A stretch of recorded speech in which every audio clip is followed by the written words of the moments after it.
Assalamualaikum warahmatullahi wabarakatuh. Pada kesempatan kali ini, saya Susanti dengan NIM 240102058 akan menyampaikan hasil pemahaman saya terhadap resum Saudari Anin yang berjudul Akhlak Tasawuf. Secara keseluruhan, resum karya Anin ini membahas konsep-konsep penting dalam ajaran tasawuf.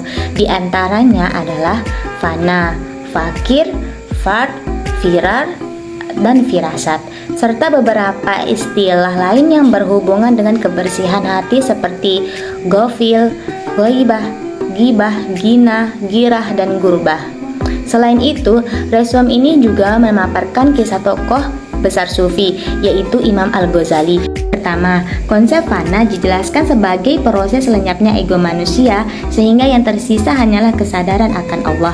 Anin menulis bahwa fana memiliki beberapa tingkatan, mulai dari fana perbuatan, fana sikap, hingga fana zat.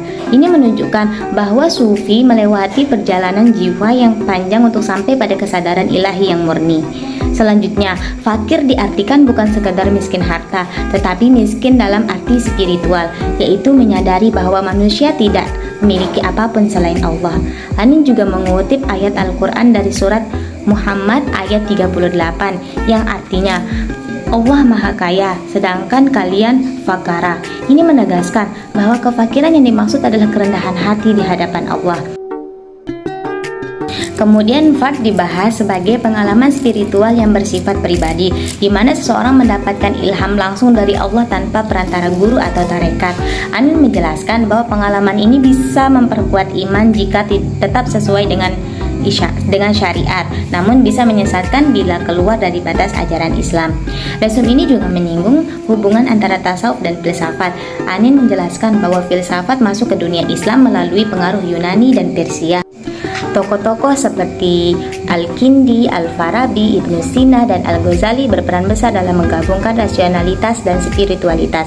Di sini Anin menulis bahwa Al-Ghazali berhasil mempertemukan filsafat dan tasawuf melalui karya Ihya Ulumuddin, Al-Munqidh, dan Ad-Dalal, dan Kimia As-Sa'adah. Selanjutnya, viral dijelaskan sebagai lari dari selain Allah menuju Allah. Sesuai dengan firman Allah dalam surat Az-Zariyat ayat 50, maka larilah kepada Allah. Sementara firasat diartikan sebagai kecerdasan batin seorang mukmin yang melihat dengan cahaya Allah. Rasulullah SAW bersabda, takutlah kalian terhadap firasat seorang mukmin karena ia melihat dengan cahaya Allah. Bagian akhir resum membahas istilah-istilah yang berkaitan dengan hati manusia. Misalnya ghafil, yaitu orang yang lalai dari mengingat Allah. Gibah, yaitu pengasingan diri untuk menenangkan hati. Gibah yaitu menggunjing orang lain yang sangat dilarang oleh Islam. Gina yang berarti kaya hati dan jiwa. Girah yaitu rasa cemburu karena Allah, serta gurbah yakni perasaan asing ketika berpegang teguh pada iman di tengah masyarakat yang lalai. Dari keseluruhan penjelasan ini, Anin menyimpulkan bahwa perjalanan tasawuf sejati adalah usaha membersihkan hati dari kelalaian, menjaga diri dari dosa, dan berani istiqomah meski kadang harus merasa tersaing. Menurut saya, resum karya Anin memiliki beberapa kelebihan yang patut diapresiasi.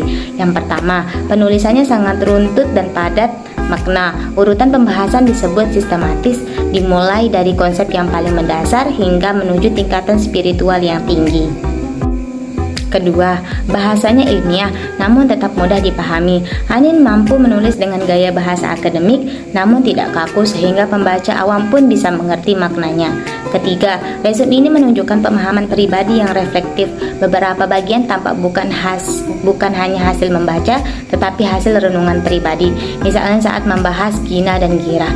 Ini menekankan pentingnya kaya hati dan menjaga niat agar ibadah hanya karena Allah. Keempat, Anin berhasil mengaitkan konsep tasawuf dengan kehidupan sehari-hari.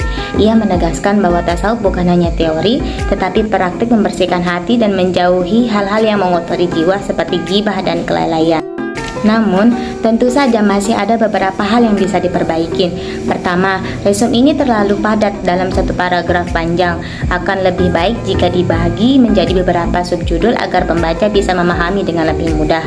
Kedua, transisi antar topik bisa dibuat lebih halus. Perpindahan dari pembahasan fana ke fakir hingga fard terasa agak cepat. Kalimat penghubung antar bagian bisa membantu memperjelas alurnya. Ketiga, kurang ada penegaskan refleksi pribadi di bagian penutup. Akan lebih kuat jika penulis menambahkan kesimpulan tentang apa yang bisa dipelajari dari konsep tasawuf untuk kehidupan modern atau bagi mahasiswa saat ini. Secara keseluruhan, saya menilai bahwa resume karya Hanin ini sangat baik. Ia tidak hanya menjelaskan konsep-konsep penting dalam tasawuf, tetapi juga menghadirkan nilai moral dan spiritual yang bisa kita renungkan. Dari tulisan ini, kita belajar bahwa tasawuf mengajarkan manusia untuk menyucikan hati, menjauh dari sifat duniawi, dan selalu kembali kepada Allah dengan penuh kesadaran. Mungkin hanya ini yang bisa saya sampaikan. Mohon maaf apabila banyak kesalahan. Sekian, assalamualaikum warahmatullahi wabarakatuh.